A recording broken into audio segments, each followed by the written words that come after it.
Welcome back. It's been 2 weeks. Holy cow. Another episode of Blue Bar Cage. I'm your host, Medium Daddy Cool. With your other host, Justy Rhodes. You're back. I'm back. Good to be back. I'm good. How are you? I'm pretty good. It's good to have the icon back. Oh, thank you. The reigning, defending, undisputed Steel Quiz Match champion, I believe. Indeed. Hopefully, unless there were shenanigans last week when I wasn't here, because I do not watch this show. There was no, shenanigans. Show was off due to Tears of the Kingdom. Too many tears, too many kingdoms. That's right. Yeah. Had to take it off. Speaking of Tears of the Kingdom, Weatherman, what's it look like out there today? Well, it's a little too rainy to be climbing the cliffs right now, so I'm going to join us in the podcast until it clears up. You don't have an elixir, a sticky hands elixir? Every time I try to catch one of those sticky lizards, I have to shoot it with an arrow and it just drops into a pond. Yeah. And so I'm here. I'm here in the meantime.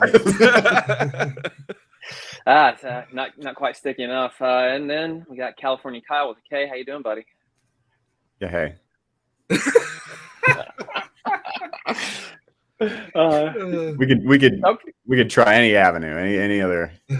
I like California Kyle, but I think California should be with a K. Yeah, no, this has been an ongoing. We've been looking for a name for him. Maybe. You're catching up. Yeah, I'm not the biggest fan of this. He doesn't watch this show, guys. Come on. I do not. I will say with the announcement of the new Mortal Kombat game, there is going to be an influx of K words that we're going to be able to work into your nickname. And K is already the funniest sound. So California Kano Kyle. I'm just thinking Cali Kyle. I'll take Cali Kyle. Cali Kyle. But it's still with a K. Oh, for sure. Kali. When apparently there's a story when my mom was pregnant with me, her sister had seen they were going to name me Kyle, and they my aunt was like, you should name it Kyle, would spell it Ciel after some magician on TV, and my dad was like, Ciel. Yeah. Oh, that's awful. This is in Tennessee too. I would have been like the coolest kid in school. Yeah. With a C. Yeah. Wouldn't have gotten made fun but then you would have been named after a magician. Right. And what chance at life would you have at that point? No chance. No chance in hell. Set me up for failure. I'm named after a magician, actually. Are you? Yeah. David Copperfield? David Blaine? No, well, my middle name is Siegfried. You ever gotten mauled by a tiger? Good to be back, guys. Good Lord. So what have you guys been watching? We'll do a little scuttlebutt. What have you guys been watching lately, wrestling wise? Anything good out there? How you feeling about the current product? Are things moving forward nicely? What's going on? So I watched Backlash, and I enjoyed that quite a bit. That was I thought Backlash was fantastic. Yeah, the crowd was wild. It felt like a high level house show, in the best possible way. Mm-hmm. Other than that, the only wrestling thing related I've been watching is a TV show called Rich and Shameless. They recently did an episode regarding Hulk Hogan and his Gawker trial. Okay. So I watched that yesterday just to get refamiliarized with. Speaking of, we will be that'll be the next episode. Is going to be Nobody Speak. Just kind of going over that, and we'll find out why Hulk Hogan has a 14-inch penis, but Terry Bollea, he doesn't. Yeah. It's an important question. I'm really bummed that I'm going to have to miss. That's your calendars. Yeah. I'm canceling this trip so that I can be here. Terry Bollea's dick. Justin needs to know. I need to know. All I ask is don't shock us by dropping in the video in the feed. While no, I'm not. No, don't do that. I'm gonna get us banned from YouTube. and Facebook and everywhere else. Well, Twitter would take it. I think you can put anything up on Twitter. It's a cesspool. It's a free speech, whatever they call it now. Yeah, emphasis on whatever. Yeah. Yeah. 180 character 4chan basically at this point. Yeah. Yeah, It's- I actually got not off good. Twitter. Like I deleted my account, and I don't miss it. I don't miss it at all. Yeah. I'm not even being sarcastic. That's a great thing. Yeah. It is. I got on Twitter because of January 6th. Because like Oh, really? I just needed, well, this is gonna sound weird, but like I needed up-to-date information. I was like, this is some That shit you is did going help. down. And that's honestly Yeah. what Twitter was. I didn't need best instructions, just to be just For. Twitter to be, was best for if I there don't was a big thing happening. just to be clear. Exit instructions. I just needed to know what was going Cowboy, on. Cowboy What the hell Cowboy. was going on? You were like, I thought they were supposed to be tunnels down here. How do the lizard people get up here without time?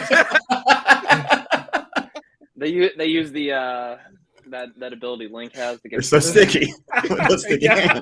The sticky. Oh, That's why you can't climb up walls, David. You're too liberal. These like liberal sticky lizards, like keeping the Yeah, elixir They're not one of those liberal. slimy liberals instead of one of those sticky Republicans. It's indistinguishable from what some of these people actually think. yeah. It's- Like the amount of like Uh. philosophy I've been relating back to Legend of Zelda these days is problematic. So my attempt to understand people and connect with our fellow humans is I think I usually tried to do based that around with Legend of Zelda. Zelda. Today. well, just don't like start with the whole Ganondorf actually won the last battle of the Triforce. Sure. Ganondorf. the- Get you. The Malbuns are patriots.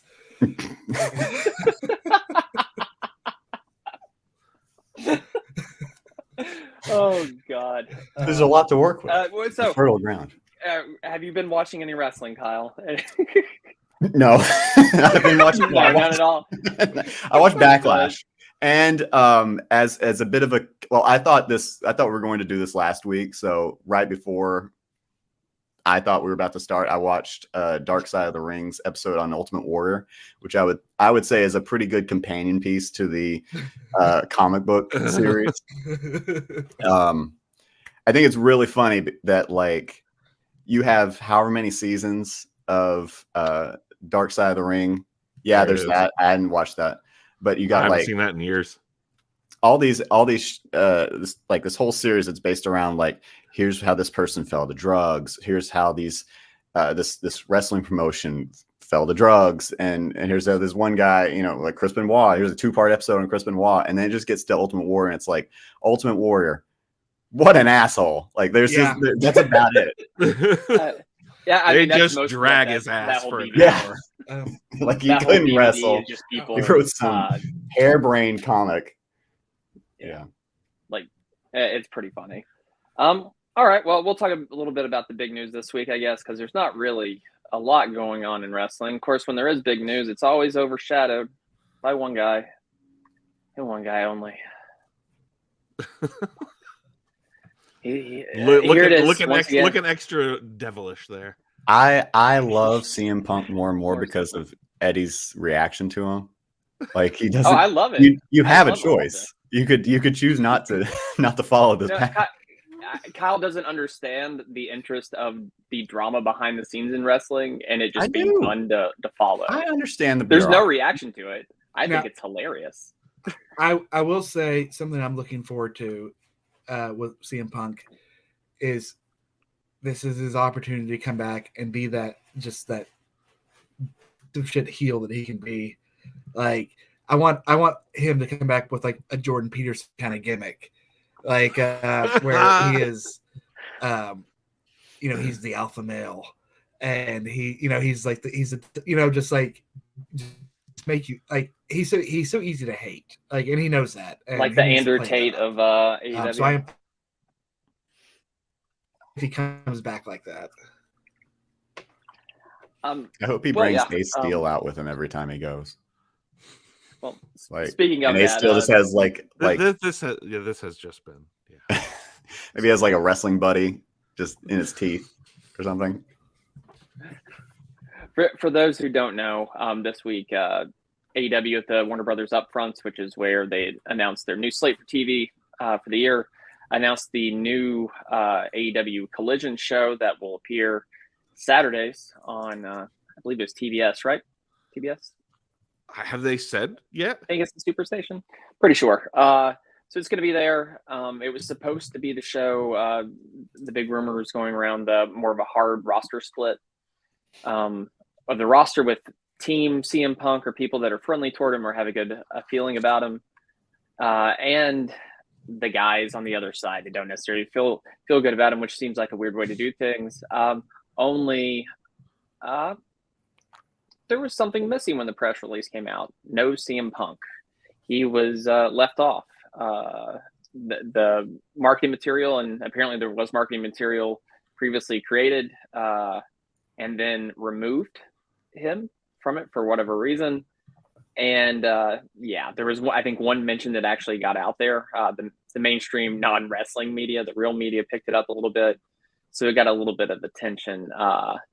Then it comes to find out, or rumor has it, it's because of a disagreement over Ace Steel being rehired in some fashion. There was a rumor that he'd been hired months ago, supposedly been debunked, but maybe not. But he was supposed to be working from home and not on the road. Punk believed he was going to be working live at all the Collision things, and that's what held it up. So once again, AEW's big news, or something big that was happening in the company, overshadowed by CM Punk news. First it was MJF's return and with the brawl out comments. Now it's this. How are you guys feeling about this? Do you care anymore? Is it exciting? Does it feel like the old days of behind the scenes drama? Oh, boy. That was a deep breath, Justin. Yeah, there's just God. There's a lot. He is a lot. There's just there's a big part of me that just kind of wishes they would just cut ties and be done with it. And I mean, honestly, like, how much of an investment? I mean, he's gonna, even when he does come back, he's gonna get hurt again. I mean, he's just going to. Is he worth all of this? And I know that, he definitely is a draw. He definitely can move merch. He's definitely over. But I feel like at some point you can't hold the company up because of one guy for so long. Yeah, and is it worth it? Like, is it worth it? Is another situation like this going to happen? Because at this point, he's more or less holding Tony hostage. You know what I mean? Like, they supposedly got this show, because he was attached to it, and now he's not. So that's it's kind of an interesting situation to put yourself in business-wise, where he's basically dictating what you do. For all the flack he gave Hogan, or gives Hogan, for being an asshole. I'm glad David's enjoying his McDonald's.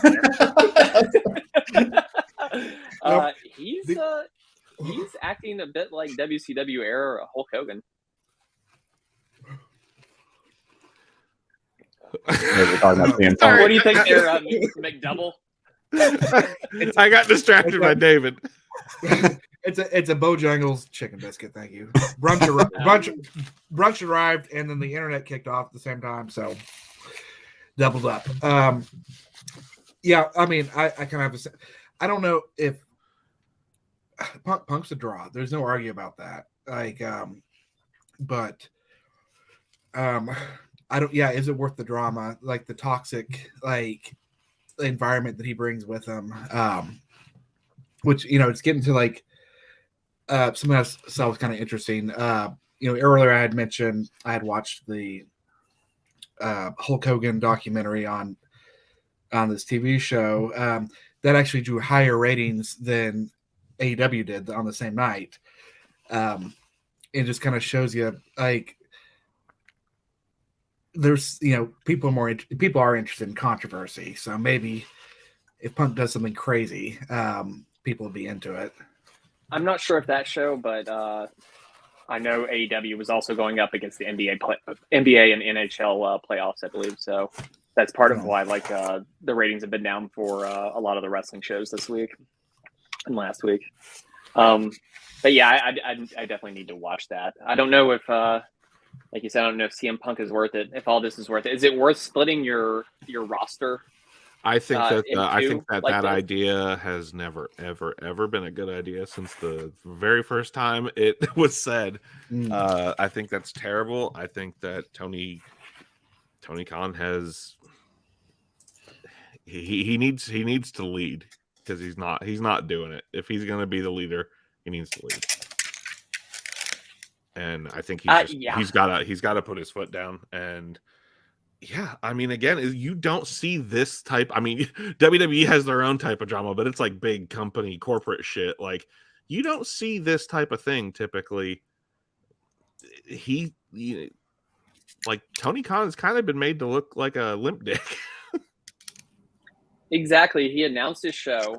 They announced several dates for it, but they didn't announce the date or like where it was at or anything, or not the date, but they didn't announce where it was happening for the first episode because of this. So that looks real weird. So his big announcement was an announcement of an announcement that he was going to make an announcement next week. More or less, something like that. At least they're pre-taping his things now, so he doesn't get stuck in that weird circle that he gets stuck in, just saying the same thing over and over and looking like a shaky, nervous crackhead. He is an awkward dude. Mm-hmm. He really is. Pre-taping him, though, is good. Although, whatever's behind him, it's not like any set that is on AEW Dynamite ever. It looks like he's in like a spaceship or something. I was gonna say, where are you at? I think he's in space. Yeah, he got Elon to send him up for the big Collision announcement. And that logo, the AEW Collision logo. How do you feel about that? I very much like the look of it and the color scheme. It's very TNT. It's very Monday Nitro. I'm sure intentionally, and honestly, like I'm cool with it, as long as this isn't Rampage 2 and it's treated like a real show. This is what AEW needs. So for sure, but is it going to succeed on Saturday nights?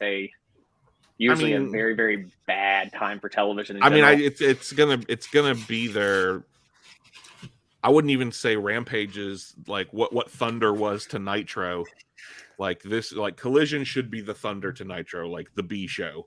But I mean, Rampage was the B show, and now it's like the D show. Because now it's like Sunday Night Heat. Exactly. Yeah. Now it's basically Sunday Night Heat. Like Rampage used to be something I watched every week, and I haven't watched it in 6 months at least. I don't care. Which is exactly like Sunday Night Heat when it started. And it was on like MTV, and then it transitioned and just nothing. It was like here's getting some of your younger talent or under talent some reps, basically. Yeah, but it's not with so much good wrestling to watch these days. It's not It's not something I prioritize. How are you feeling about this logo there, Kyle? You are the expert in this field. It feels dated to me as a graphic designer. Like it just feels like something from like the late aughts, early 2010s,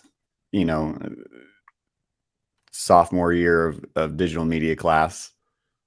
Like I feel like I could tell you every layer, style, and effect that they put onto this, and it just feels kind of like the font choice, that something about like AEW feels a bit more modern just because it's a flat design. Mm-hmm. And stop me whenever I go too deep on this. It doesn't feel like, if you're trying to capture a new audience, I don't know. I feel like they've walked that line like worse than they think they are, of like, we want to bring in the people who used to watch Nitro and we want to bring in new people, but nothing about this feels new. Like from an outsider's perspective, I would say they could get some modern motion graphic designers that at least understand, or at least check in on like what is happening right now in the world of graphic design. It's not hard to find. You can find like, 2023 trends of graphics and motion graphics and stuff and kind of build off of that. But this feels very much like they started with a font they really liked and then built a color scheme like, oh yeah, it needs to be, it feels corporate.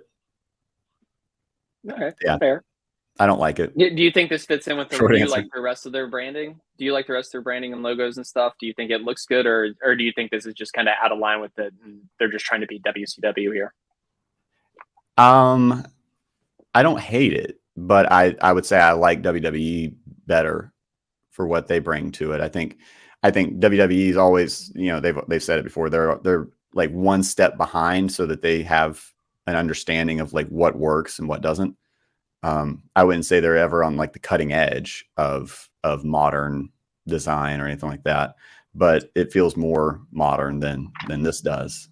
Did I answer the question? I kind of lost. Yeah, that's fair. The only thing I don't like that WWE does with their graphics is like they really like airbrush and just like blow up those pictures. Like some of those pictures of Cody Rhodes look super creepy.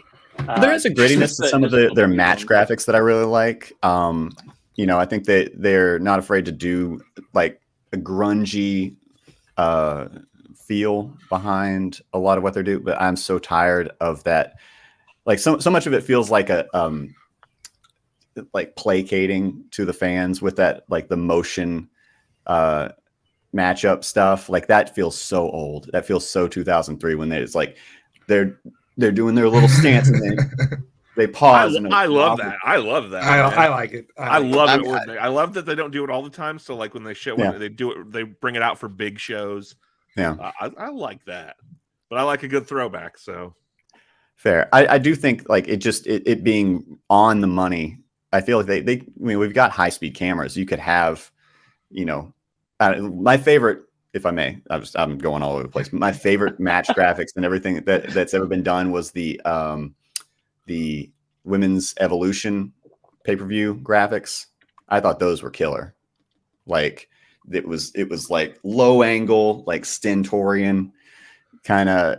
It looked like something from Mortal Kombat or like Injustice. It just all felt really good, and there's a lot of like slow motion kind of stuff to it. I loved that. That felt closest to like a Marvel movie than I'd ever seen, and that was like treated like a glorified house show with the setup and everything. But the graphics were amazing. So, how do you feel about Collision? You think it'll be a success? Do you think CM Punk will actually show up, or do you think they're going to have to rework everything they're doing? I mean, you kind of said it earlier. It's like Saturday night is historically not the best night for pro wrestling. I honestly, I feel like it's just kind of a really picking any day that's not a weekday is not the sign of like it's going to be a big show and it's not going to have a huge draw. Like if they wanted to do something new, it's like they're owned by Warner Discovery or whatever it's called now. It's like put us a show on HBO Max, like and I believe that's just Max now.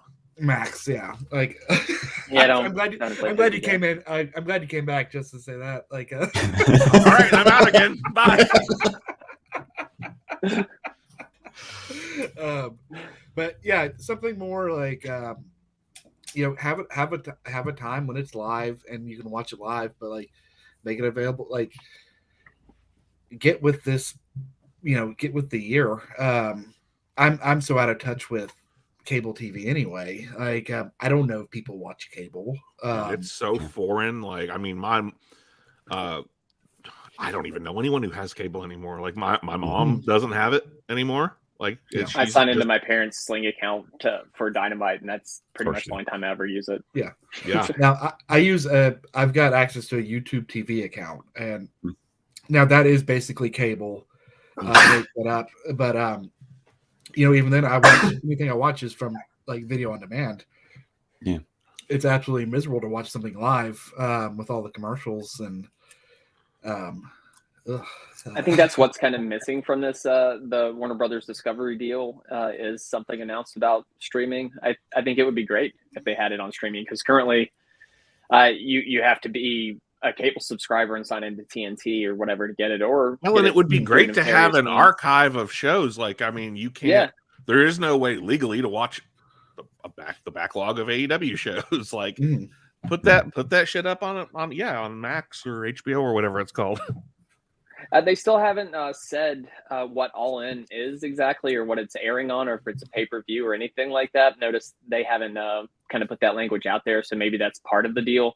Because there was a rumor that it was like I think $250 million over 5 years or something like that, maybe like $1 billion whatever deal to have exclusivity with Warner Brothers Discovery. So maybe all that and the pay-per-views. It's gonna be in Saudi Arabia.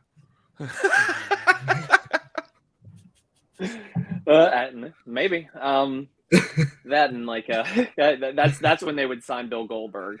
That's it. Really is. If we don't see Bill Goldberg anyway at All In, I think. I feel like it's gonna happen or something. It's funny the fact that he hasn't AEW where WWE has shown really no intention on bringing him back. Really says a lot. I mean, he's a very one-trick pony. He is, but like he's still a draw. Yeah. Like fun people, trick. Like people like now. I mean, he can't come back and like squash everybody again. But that's the thing. That's the one trick. Yeah, the one trick is squashing, dominating everyone. And if he's not gonna do that, then what is he doing? Like, see, I would like they're not gonna have him. You know, I don't want Goldberg pinning Drew McIntyre. I don't want Goldberg pinning. Sheamus. I don't want like any of those. Like, I mean, he doesn't need to be beating anybody. Like, I think what would work for him if they came back and gave him one more little run where he did 4 or 5 matches and he squashed some people climbing up the ladder, and then we had his final match, with whoever you wanted to push over, and almost even who is Goldberg's like retirement match? And then Triple H marries him. Yeah, I mean, whoever it is, it's like Goldberg gets squashed. And like that's his last match. Like, I mean, it'd have to be like Lesnar, right? Ryback. Yeah, like I would always think just somebody random, like or like Braun Strowman, Baron Corbin. Like, just let Baron Corbin, retiring legends. Yeah, let's go on a Baron Corbin retiring legends gimmick. I like that. Like, have it be the Steiner kid. That'd be a good way for him to go over. Give him a good push. Oh yeah, that's the like actual answer. Could Scott keep his mouth shut if Goldberg was involved in any way? Like that would be the thing. I fucking hope not. You get him involved. He walks out with Braun Breaker. Give him at least on Twitter. Like, put him on Raw live. I think you have to worry about Rick Steiner more than saying something messed up than Scott. Rick seems to be the more unhinged one these days. What a superintendent. Like it's like that encounter with Chucky really messed him up. Like I'm not gonna be a Steiner apologist, but who are we to judge who have never encountered a killer doll? Exactly. That just won't die. That just won't die. Damn Charles Lee Ray. Oh goodness. Well, guys, are you ready for it? Are you ready to figure it out? What the is Destrucity? We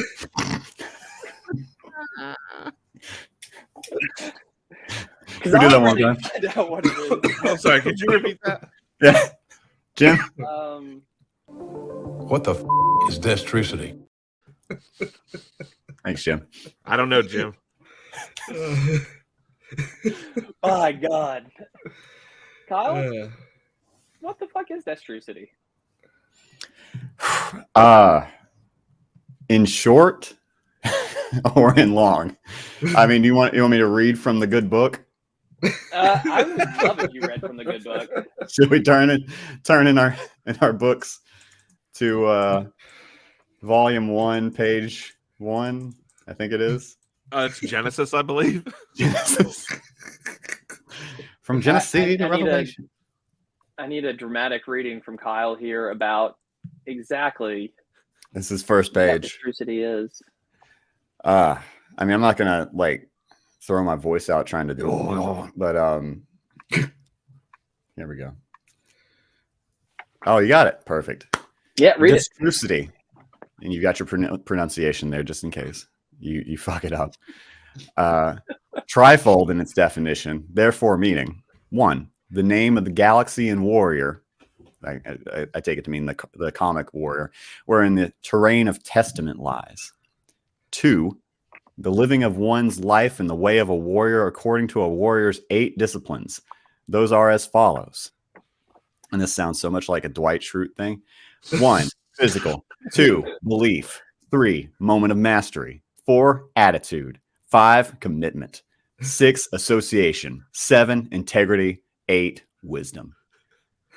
And then 3, 9, if play hard. we're back to a different numbering system. Could have gone A, B, C, but anyway. The creating of a truce between one's destiny and one's reality. So it's a portmanteau, basically. Promising to stay true to that. True to what one is destined to be, yet accepting what is the now, one's reality. Interesting. Yeah, and here's a quote. Accepting reality. Yeah. Oh, So, yeah. when- Radical acceptance of reality.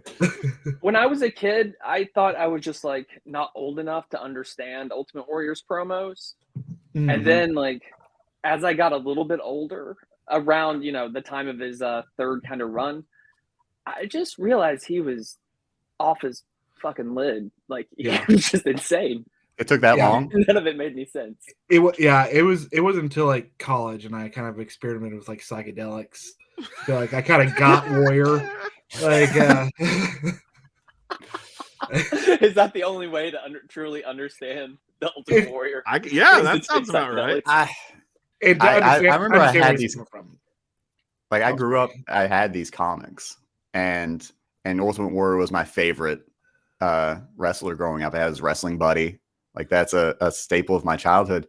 And when I got the comics and he came back, I thought it was so cool, and I started reading it, and I was like, oh my god, this person is nuts.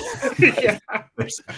But I feel like not to spoil too much, but I feel like with therapy and reading, I've started to.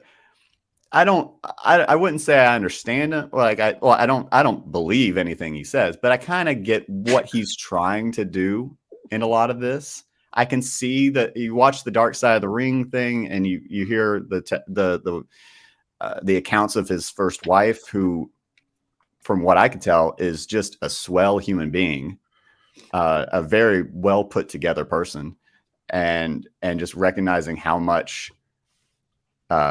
Like what was going on in his head, and it's not. I mean, it's not great. None of it's great, but yeah, and I mean, it's kind of Buddhist in some ways. You know what I mean? It is an attempt. I think there was a strong attempt at like personal self-enlightenment, but it was done entirely solo and based on a lot of like unresolved pain from his childhood. We don't have to get into it just yet, but and someone that thought he was smarter than he was, I think. You know what I mean? It's like that's the problem with idiots. They don't know how stupid they really are. Yeah. That's kind of the issue here, I think, because none of this makes sense. None of the issues make sense. And there's even like flip-flops on exactly what things mean throughout the piece. And I'll bring up another one here, the color coding, if you understood any of this when you were reading it. Let's see here. Talk amongst yourselves. You're muted, Kyle. You're muted, Kyle. How about now? Yeah, I can hear you. Cool.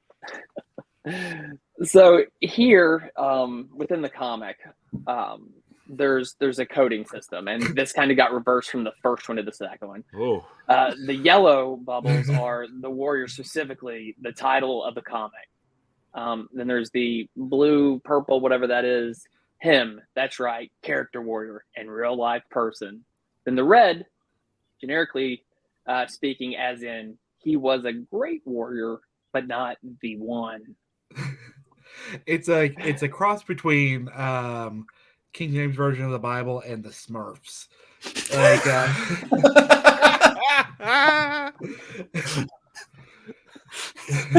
Yeah. Is he like is he I see it. Solomon Papa Smurf? Like, oh, who is he? he's absolutely Papa Smurf. Oh God. Warrior Smurf. Warrior Smurf. So these comics came Destrucity. out. Destrucity Smurf. Oh man, that's Smurfing. So these comics came out between his second and third run with WWF at the time. So after he got Remember it vividly. canned again before the Survivor Series '92, I believe. He was supposed to have a match with Macho Man, Razor Ramon. Well, it was like October of '92. Yeah. Warrior was fired, and Bulldog and Warlord were fired. So, that was the end of his second run. Completely gone. He believed himself to be some sort of cross-media superstar. We're talking comics. We're talking public speaking events to really, hype people up and spread dexterity to the masses. And, of course, comics. He believed himself to be a real-life superhero. I don't know that that's what this is. He had appeared in comics before, but those were just WWF comics. They weren't written by him. This one was written by him. Yeah, clearly. It was never any draft. Done. No edits. And as you see in here, it featured his 8 disciplines. One must learn to defeat his adversaries of 8 minds, 8 bodies, and as many souls. I don't know what that means. Not unheard of in the terms of like spirituality, and different philosophies around that. I don't know what his background is, but I feel like there is. I'm sure you gotta peel a little bit, but like there is some attempt at a method in this very colorful madness until like the 4th issue when he got pissed off at his color guy. The 4th issue that is entirely like there's no cohesiveness to any of these at all, so it didn't really matter. The art was pretty cool though, like very very. Oh, the art was dope. Art. Like the child artist in me was just like very impressed. Yeah, and I like the old hand drawn stuff, like the digital like comic art. Like there's something like lost in translation there, I think. But yeah, it looked really good, but like none of this makes sense. There's no cohesiveness from one to the next. It hops around in the timeline. There's even a panel at one point. There's more than that. Explaining, hey, some of our readers didn't understand this at all. They couldn't comprehend what was going on, and they're like, we understand that. It doesn't try to get better about it. They did from like comic 1 to 4 cut down on some of his like long ramblings, I feel like. But yeah, they none of it made sense. I will never forget the so it's in issue 2. If we turn our books to issue 2 page, it's so hard to this comic book reader, but like there's a believe it or not, there's a plane, and this plane crashes with a bunch of innocent people in it. Like that is something that Jim Hellwig was just like obsessed over. Apparently, like he had to get that plane crash in there. He was trying to say something, but there is just such a like there's a really cynical this is your captain speaking thing that goes over. And I remember reading that as a kid because they're all dead. We're all dead. Shit happens. That's life. Grab the yoke from the pilot, Hulk Hogan. Yeah. Assume the control.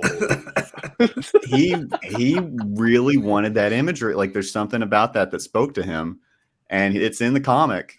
And does he run over anyone with lawnmowers?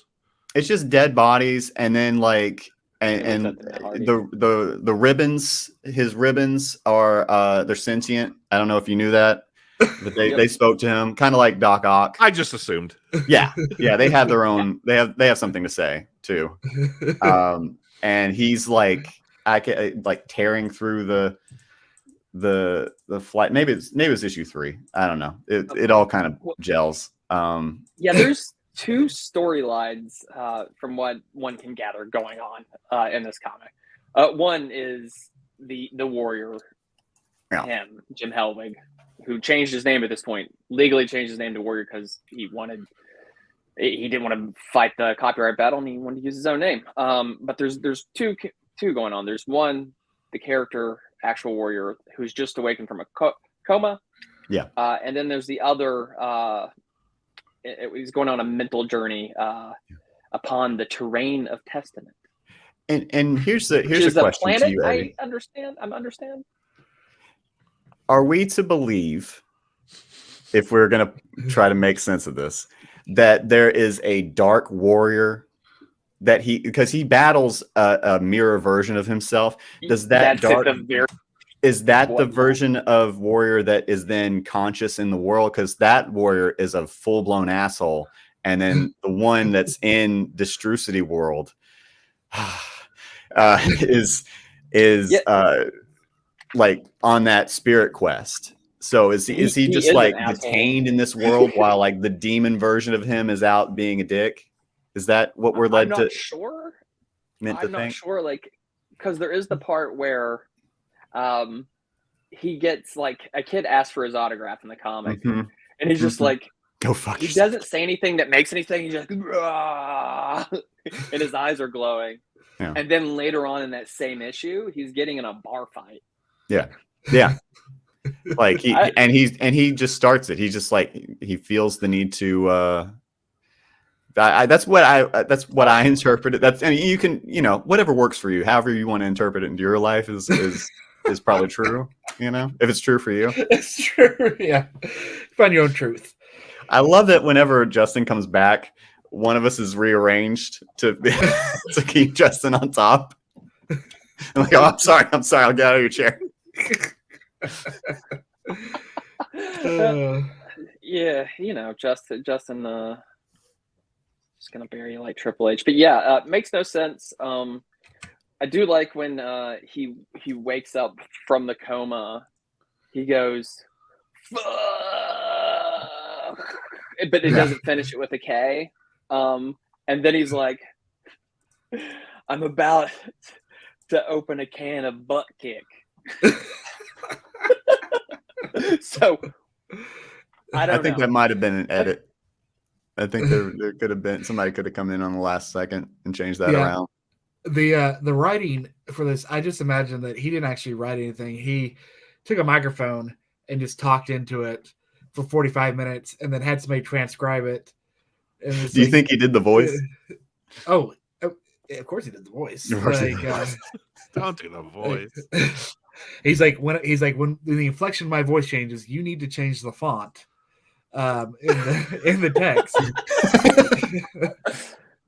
How do you think working creatively with this man was? Obviously, it took its you didn't work with the artist because he quit. Yeah, and I remember that's the other thing I remember is this long diatribe at the end of issue 4. Where it was like 4 pages. Yeah, because he was just like, and his kid called me Uncle Warrior and everything, and it sounds like a CM Punk rant that's just like completely lost the thread because he just feels like. What food would the Ultimate Warrior eat while he's ranting like CM Punk? It would like a raw fish, pills, like protein bars. Just biting into like just a dead animal. Like it sounds like my Link when he gets real desperate. Yeah, Lewd, yeah. It's like this whole thing kind of makes me like look at his WCW run a little differently. You remember when he was a ghost for a while in WCW? Like, remember when he was a ghost for a while? Yeah, and only Hogan and the audience could see him. Yes. Yeah. Like, like Eric Bischoff could not. Eric Bischoff could not. He didn't believe. He didn't. Exactly. He didn't believe. Like, Didn't have a heart of a child.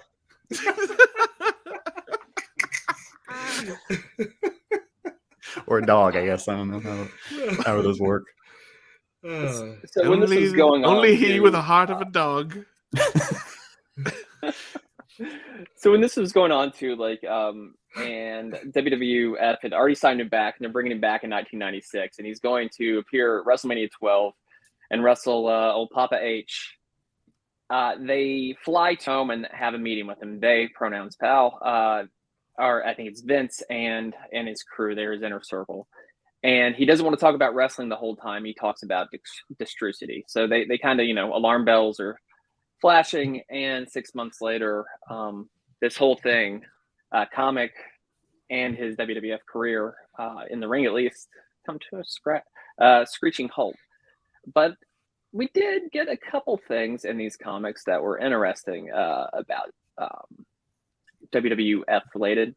Did get one mention of Hulk Hogan. Mm-hmm. Whatever that's about. Hey, boy. It's like it zoomed in way too close to make a judgment call, but I don't want it zoomed out anymore. Yeah. You're going to see some nipple, at the very least. You're going to see a lot more than that, I bet. There's always a bit of nipple when it comes to the Ultimate Warrior. And not one to let things lie. He also pokes the bear and mentions old Vince and Titan Sports. All right.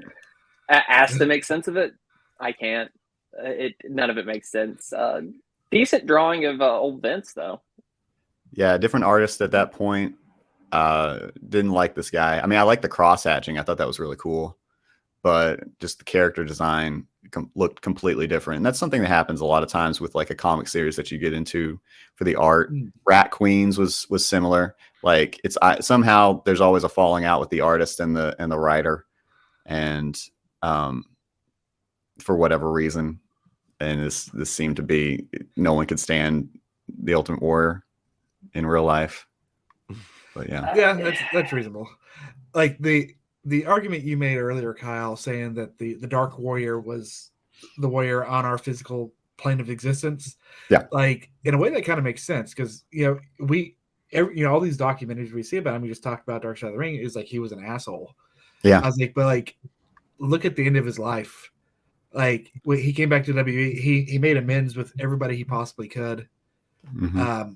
He came out on Raw after the Hall of Fame and maybe gave one of the greatest promos I've ever heard.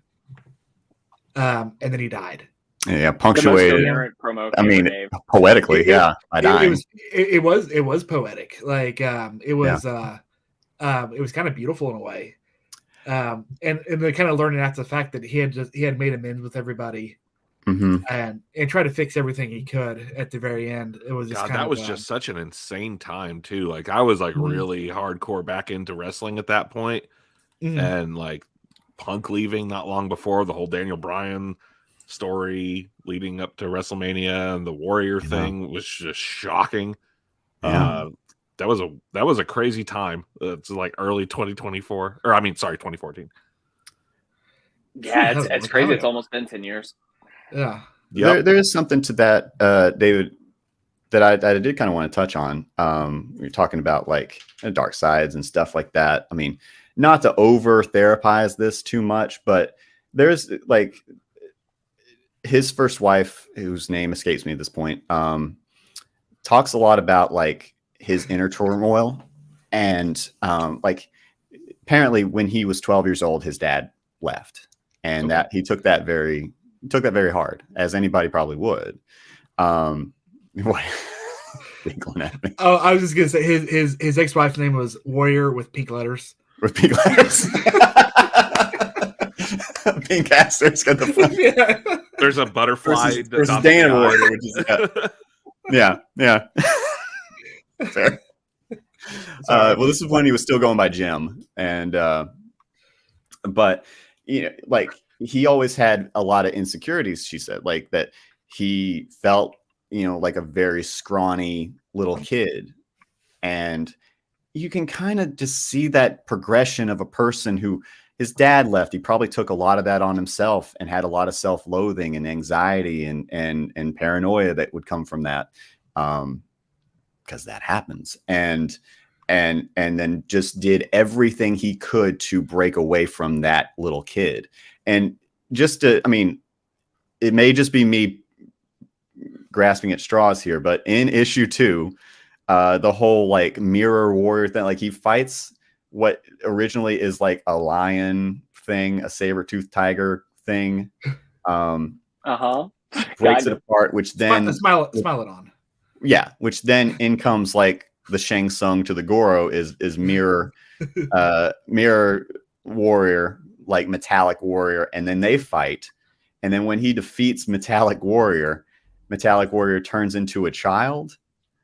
And in the like the words he says, like, as man falls to the animals, he reaches for, thank you. Yeah. As man falls to the animals, he reaches for the child within, mistaking weakness for compassion. And then in the next page, it's further. Yeah, it's pretty far down. Yeah, his father is also warrior or some shit. Like he's deified his father in a weird way. Yeah, blood. A couple pages back from that. To the left. What Yes, page? to the left. To the left. I don't know. Just go a couple pages to the left.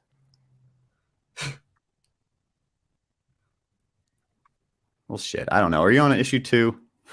No, this is 1. I said issue 2. I was just showing some art, man. Keep going. Okay.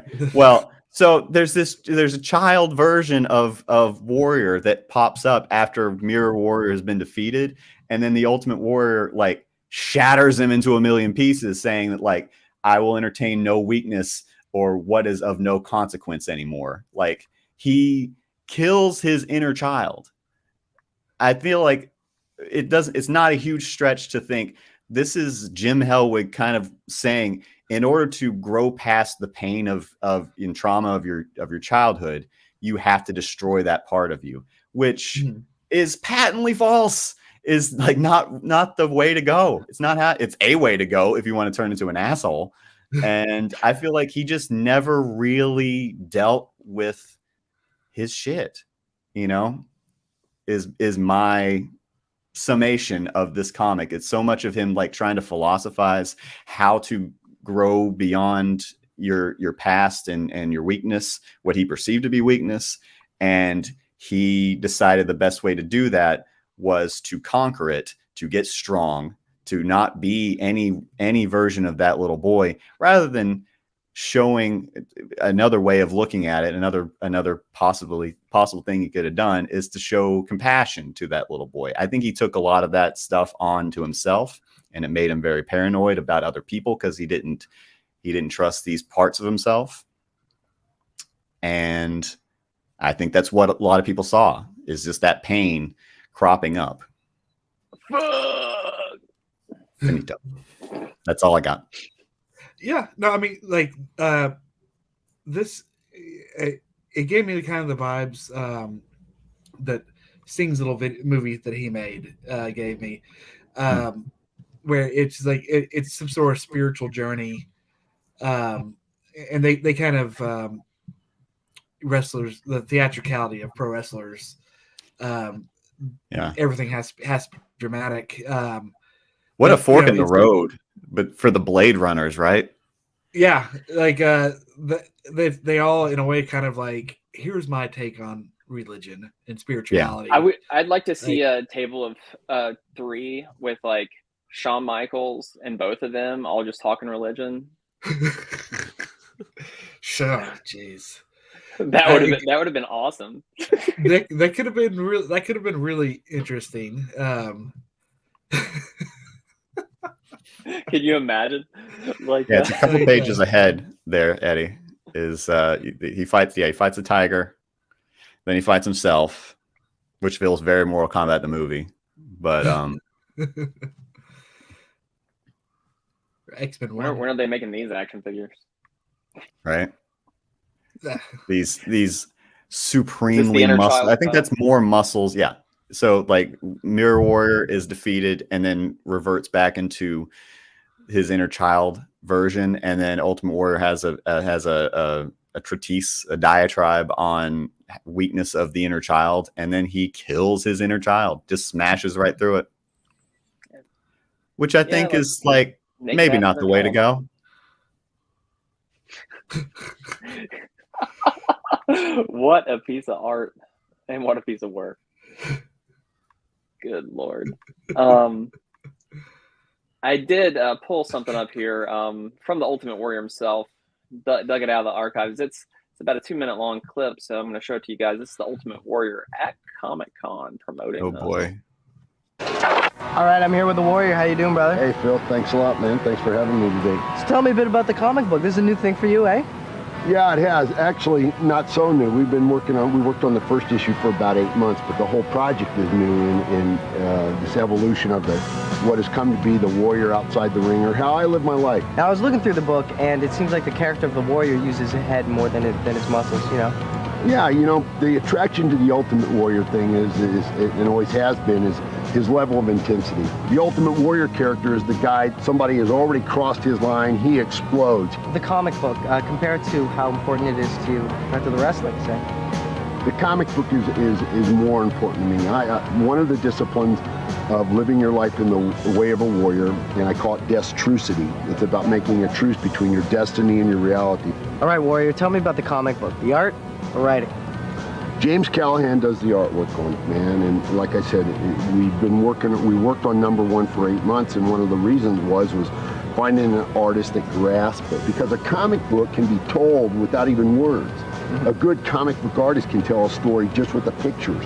You don't even have to have words. I've been talking comic book my whole career as the Ultimate Warrior, as I do my interviews and stuff like that. So it was really not that difficult to move it into comic book form, I'm going to challenge the Warrior, and I'm going to say some Warrior type advice in under 10 seconds. Okay. Right there. Warrior type of advice. The most important message I can give to anybody is to follow your intuition. It's the same thing in everything anybody does in life. It's longer than 10 seconds. Yeah, we keep going. But, it's good. I believe in what I'm doing. I'm going to go for it. I don't care if I never make a dime. Being passive within yourself, but if anybody crosses your line, get aggressive about defending it. All right, well, you lost the challenge, but we got some hey, great brother, words from I the Warrior. appreciate it. All right. I couldn't have done it in 10 seconds, man. I know, that's why I asked. I couldn't even beat Andre the Giant in 10 seconds. Jesus. My favorite part is him wearing those damn jean shorts with Those shoes. The shoes, Like the shoes, the tassels. They ain't taking the those shoes fact off. that they did a wide shot and had those shoes, and then they went back to the close shot. It was like it was distracting even back then. That said, I would buy a pair of those if I could. Uh-huh. Oh yeah. We'd all spend too much money on a pair of those. Oh man.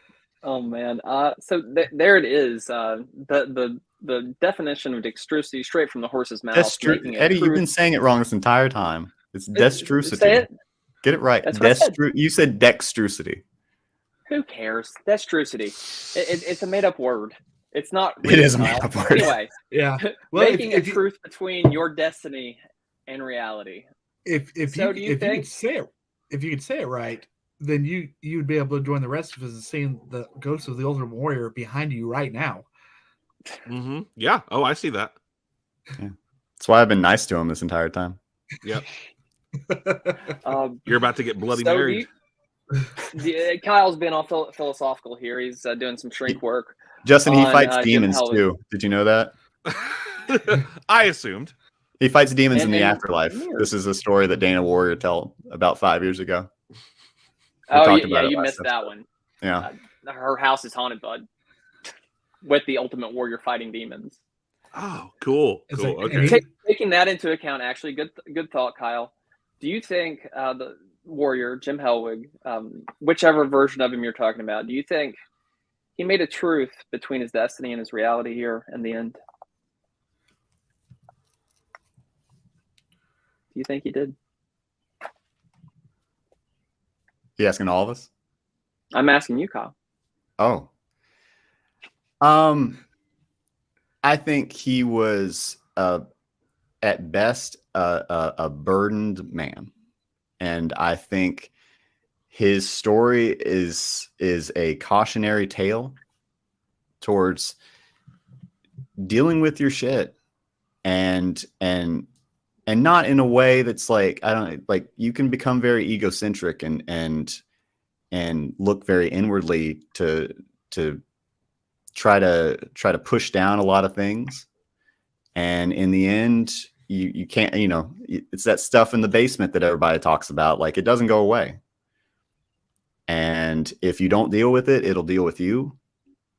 I think that's a lot of what we saw. I mean, it was a great character, but I think it was born out of a lot. I mean, he had clearly there's also a good dude there that it was trying to connect with people, but for a lot of people's accounts of him are based on, like, he didn't work well, like he didn't know how to work, didn't care to learn how to work, didn't treat people safely, almost like paralyzed Bobby Heenan.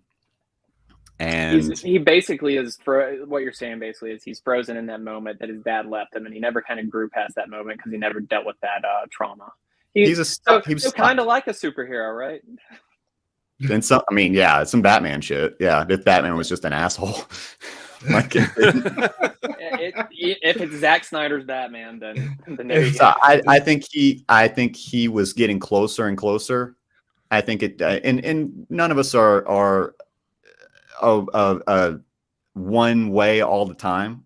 We're an amalgamation of different things, and so that last little bit of like his promo and the way he went out, I think that's probably some of the better parts of him. And we all have those parts, and we all have darker parts, and it just comes down to taking the time and showing that part of yourself compassion so that you can show the rest of the world compassion. Benito. That's well put. Yeah, very, very thoughtful. You've added complexity to the Ultimate Warrior character, Kyle, that I didn't think existed. And I didn't think it existed either. But the more it gets, maybe I'm Hung it out. I'm just like, damn, this art is really nice. I really want this art. Ask somebody else. I'll stop talking. Yeah, it reminded me a lot of the when I was really involved in church when I was younger. So there were a lot of looking back now, kind of propaganda things that were kind of targeted towards kids, like retelling of like Bible stories and stuff like that, in like graphic novels and stuff. And this, I got that vibe, like flipping through these, where it was like kind of heavy-handed. They didn't have the nuances of like the X-Men. Even like you knew exactly what they were going for, even when you were a kid. Like you know exactly what they were going for, and so I don't know where I'm going with this, but it just kind of made me nostalgic in a way of like those old.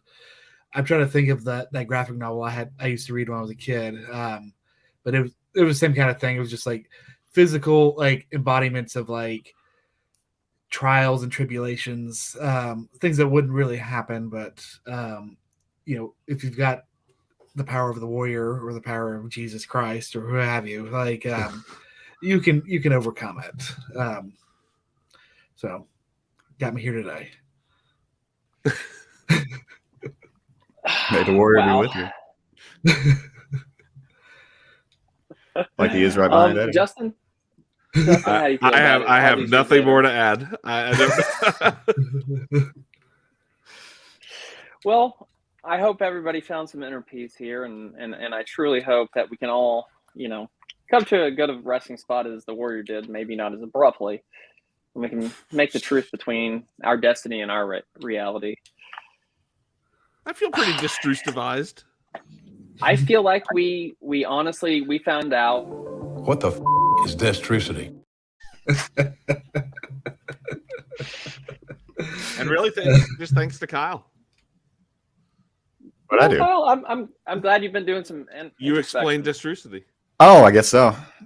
Well, I think I don't know. I'll start going into diatribes, but it's fun to figure out how people try to connect to each other, and I think a lot of religions end up doing that. And a lot of people's philosophies end up based around just seeking connection in the void, the loneliness that life can throw at us sometimes.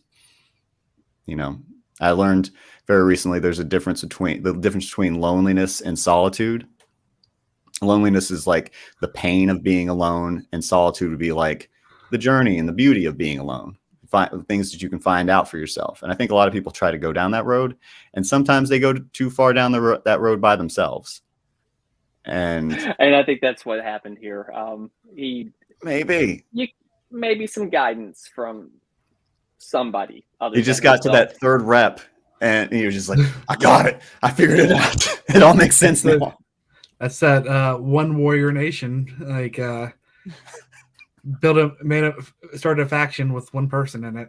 So tells you everything you need to know. Yeah, it could have been a cult. One day we'll have to do what was it, Warrior University? We'll have to break that down. How can you really get into I mean, he went to universities, and that's where my sympathy for him drops.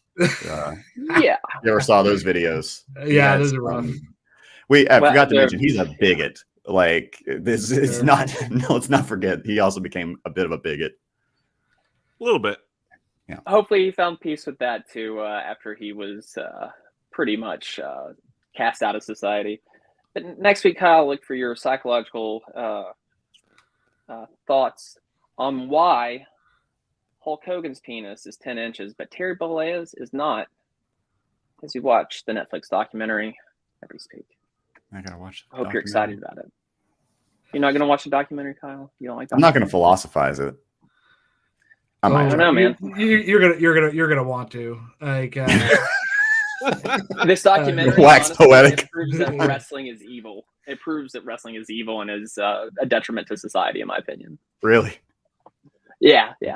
Okay. It's not good for American law. It's not good for. I will say the special I watched the other day, it kind of paints a different picture where it is the press. It's like an instance where the press may have gone too far, like what the invasion of privacy, like what's more important, the freedom of press or the protection of privacy, and it's an interesting argument. So we will have that argument same time next week, 12:15 here on the YouTube. But for now, I'm your host, Medium Daddy Cool, saying goodbye for your other hosts, Justy Rhodes, California Kyle with a K, and the Weatherman. But remember, dreams are the movies that tell one story. Some already told, some yet to be written. See ya. To contact us, search for and like us on Facebook. Follow us on Twitter and Instagram at BlueBardCage, or send us an email at bluebardcage@gmail.com.